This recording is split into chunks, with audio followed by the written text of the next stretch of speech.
Bonjour à tous et à toutes, j'espère que vous allez bien. Il y a quelques mois, j'avais mis en ligne sur YouTube une vidéo qui s'appelait Le jour où j'ai accepté d'être dépendante. Et dans cette vidéo-là, je vous faisais une petite introduction sur ma façon de m'organiser en fait dans les différents carnets et bullet journal que j'avais, notamment sur une page comme ça qui me sert à commencer en fait mon bullet où je dis clairement là où j'en suis. Vous voyez, marqué là où j'en suis. Et en fait, je fais un espèce de bilan, un espèce de point de là où j'en suis, tout simplement, en utilisant le support, enfin le pattern des 12 maisons astrologiques. Et du coup, j'avais eu des questions, et puis même moi, je vous avais dit que je vous livrerai un petit peu comment est-ce que j'arrive à faire un bilan à partir des 12 maisons astrologiques. Et c'est ce que je vais faire ici. Donc, vous pouvez noter si vous voulez. C'est aussi quelque chose qui va vous servir si vous êtes là ces temps-ci. Les inscriptions sont ouvertes pour mon cours tarot et bullet journal. Donc c'est une méthode d'organisation en s'appuyant sur votre intuition et donc en s'appuyant sur les cartes de tarot ou d'oracle. D'ailleurs, je suis pas très sélective là-dessus. Mais effectivement, avant de vous lancer dans des objectifs, avant d'asseoir certains projets et puis de vous aider de votre bullet journal et de votre intuition pour les réaliser et les amener à la réalité, c'est pas plus mal de faire un petit point sur là où on en est et du coup ce qu'on va peut-être vouloir par la suite. Donc, je vais vous dire en quoi consistent ces 12 maisons astrologiques. Alors, sachant que ces 12 maisons astrologiques, les 12 maisons astrologiques, en fait, ce sont simplement 12 champs de vie qui me servent, moi, à ratisser large et à voir, en gros, comment est-ce que je me porte dans tous les différents champs de ma vie. Mais quand je parle de 12 maisons astrologiques, ça ne veut pas du tout dire que je vais me référer à une quelconque carte du ciel actuelle ou à la carte du ciel au moment de ma naissance. Je ne vais pas me référer à mon thème astral de naissance du tout. C'est juste parce que les 12 maisons astrologiques me permettent d'avoir face à moi 12 champs de vie qui sont assez complets selon moi et qui du coup m'aident à faire un bilan assez fin de là où j'en suis. Et sachant que ça, c'est un bilan, enfin c'est pas un bilan, c'est un point que je vais faire tous les 3 mois parce que chaque nouveau bugeot, j'ai un nouveau bullet journal tous les 3 mois. J'ai un carnet comme ça qui est un Leuchtturm par trimestre. Donc, première maison astrologique, c'est la maison 1, c'est la maison qui se rapporte aussi au signe du bélier. Et c'est la maison de l'identité. Clairement, qu'est-ce que je vais marquer ici dans cette entrée-là, c'est comment je me sens, comment est-ce que je me sens dans mes tripes à l'heure actuelle. C'est la question simplement, comment ça va? Ou c'est la question, vous savez, quand vous faites un tirage de tarot assez classique, il y a assez régulièrement une carte qui dit le tireur de tarot à l'heure actuelle, à l'heure où on fait le tirage, ben c'est un petit peu ce truc-là que je dis. C'est en gros, là, maintenant, comment je vais, comment je me sens, comment est-ce que je suis prête à interagir avec le monde, quelle est ma vibration intérieure quelque part. Donc ça, c'est maison 1, comment vous vous sentez. Maison 2, c'est, je fais vraiment un point sur mes possessions et sur l'état de mes finances. C'est surtout pour moi un point vraiment financier, surtout que pour ma part, je suis entrepreneur, donc je dois peut-être plus me surveiller au niveau financier que quelqu'un qui aurait un salaire qui tombe de façon fixe et qui de toute façon sait pertinemment combien il va gagner le mois prochain et sur prochain. Moi, c'est quelque chose que je dois vraiment surveiller, surtout si je veux le faire augmenter mon chiffre d'affaires, etc. Et du coup, je vois où est-ce que j'en suis par trimestre ou par mois carrément. Et là, je marque en général le chiffre d'affaires que je suis parvenue à faire le mois précédent ou les 3 mois précédents. C'est là aussi que je marque si j'ai fait des gros achats ou des gros investissements, particulièrement dans des choses solides, dans du matériel, dans un bureau, si j'ai déménagé, des trucs comme ça. Voilà donc pour le deuxième point, c'est le point matériel et pour moi, ça va surtout être le point financier. Et si vous voulez savoir le signe auquel ça se réfère, c'est le signe du taureau. Ensuite, maison 3, on est sur la maison qui va ressembler au signe du Gémeaux et c'est là que je vais dire toutes les... En gros, je vais parler de mon expansion intellectuelle. clairement. Donc, je vais indiquer les formations que j'ai peut-être suivies, les curiosités que je développe en ce moment, les lectures que j'ai, ce que j'ai appris au cours des derniers mois, vraiment tout ce qui est de l'expansion du champ, mais vraiment intellectuel, de l'ordre de la formation, de l'ordre de l'apprentissage, de l'ordre de formateurs ou de mentors que j'ai rencontrés, voilà. Donc, ouais, je marque les cours auxquels je me suis inscrite. Euh, les acquisitions de livres, peut-être je peux aussi les marquer dans ce champ-là. Sachant que à chaque fois, oui, moi, les 12 champs, ça prend ça. Des fois, ça prend un peu plus, ça va jusqu'au bout de la page. Mais en fait, du coup, alors je suis consciente que j'ai vraiment une petite écriture et que je sais écrire petit. Mais pour chacune des entrées, donc chacune des maisons, j'ai entre 3 et 5 lignes que j'écris. Donc en gros, ça consiste en deux phrases. Deux phrases. Donc c'est vraiment un point court. Je m'efforce de faire vraiment un effort de synthèse là-dessus. Quatrième maison, qui est aussi la maison qui est assimilée au signe du cancer, ça va être la maison familiale quelque part. Je vais vraiment parler de comment je me sens dans ma maison, comment peut-être j'ai organisé ma maison, quels sont mes rapports avec les gens dans ma famille, comment ça se passe avec mes enfants, si j'ai eu des contacts avec ma famille peut-être un peu plus large que juste les gens avec qui je vis, je vais peut-être parler de mes propres parents, de ma sœur, etc. Mais ouais, je dis comment ça se passe au sein de ma famille, sachant que au sein de ma famille, je vais peut-être parler de mon conjoint dans le sens familial, mais c'est pas la maison dans laquelle je vais parler de du côté amoureux de ma vie, d'accord? Donc voilà, ça c'est la vie familiale. Cinquième maison, on est dans la maison qui est assimilée au lion, et donc là je touche tout ce qui est de l'ordre de ma créativité. Je vais parler de ce que j'ai pu créer, de ce que j'ai pu inventer, de là où je me suis peut-être un peu mise en scène, un petit peu mise en avant. Comment est-ce que je rayonne par rapport au monde. S'il y a eu aussi des rencontres un peu coup de cœur, je vais le mettre à cet endroit-là. Donc voilà. Est-ce que dites, ouais, à quel, ouais, peut-être quel est votre impact sur le monde aussi, quelque chose comme ça, d'accord? Et à quoi est-ce que vous avez donné naissance? Ok? Maison 6, on est dans la maison qui se rapporte également au signe de la Vierge. Et là, je vais parler de il y a deux grands champs en fait que je vais toucher. Je vais d'une part parler de mes routines, de qu'est-ce que j'ai mis en place en termes de routine, de travail hyper régulier pour moi me sentir mieux. Ça va vraiment toucher au domaine peut-être du mieux-être ou du bien-être. Dans quelle mesure est-ce que je m'auto-coach et comment est-ce que je fais ça?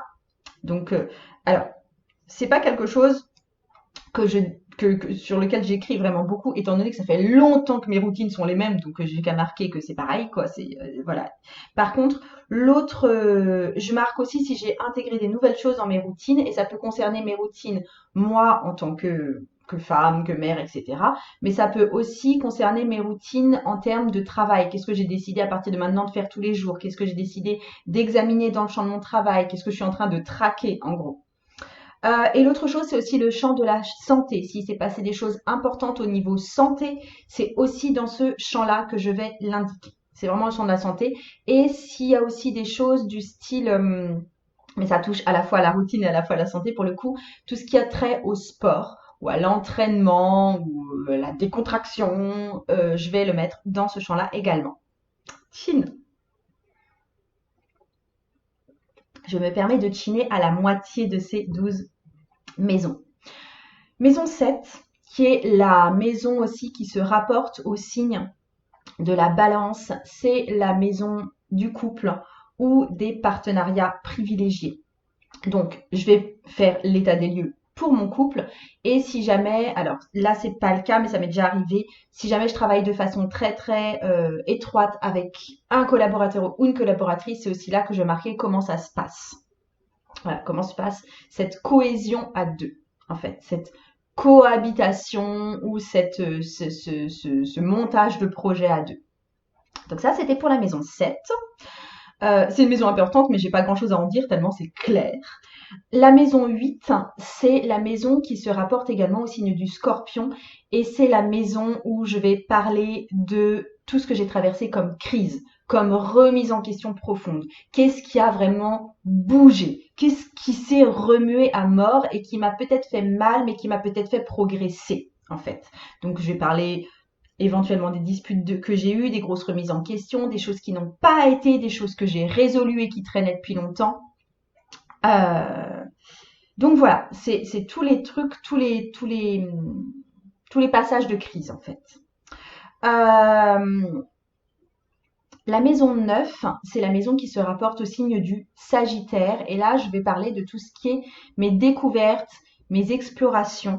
Je vais marquer là-dedans si je suis partie en voyage. Je vais marquer là-dedans si j'ai rencontré des nouveaux groupes de personnes. Je vais marquer là-dedans tout ce qui a pu m'étonner, tout ce qui est venu ouais, susciter ma curiosité, mais peut-être plus cette fois, pas en termes de recherche intellectuelle ou de recherche universitaire, mais vraiment plus sous l'angle voyage peut-être, ou l'angle rencontre inopinée, où tout d'un coup enfin voilà, alléluia, j'ai découvert un truc quoi.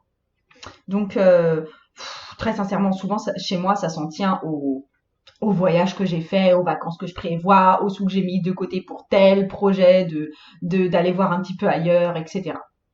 Voilà.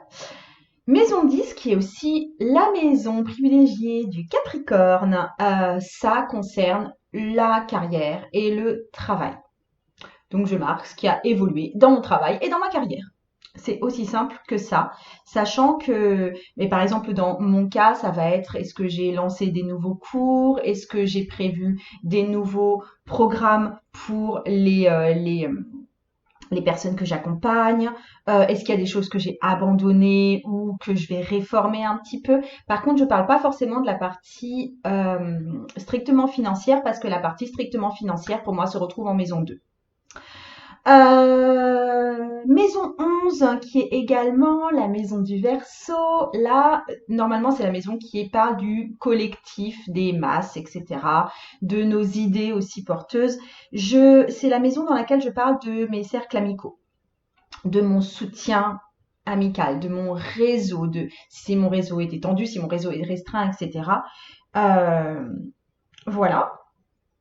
Et en maison 12, qui est aussi la maison du signe du poisson, je parle vraiment de ma connexion spirituelle. C'est la maison où je vais parler de ce que j'ai réussi peut-être à atteindre spirituellement, ce que j'aimerais développer, comment est-ce que je développe ma spiritualité, comment c'est fait, à quel endroit de ma vie je me suis particulièrement connectée, soit à mon intuition, soit à mon sens du divin, si ça c'est par quel vecteur c'est passé en fait. Donc je fais vraiment un point là aussi.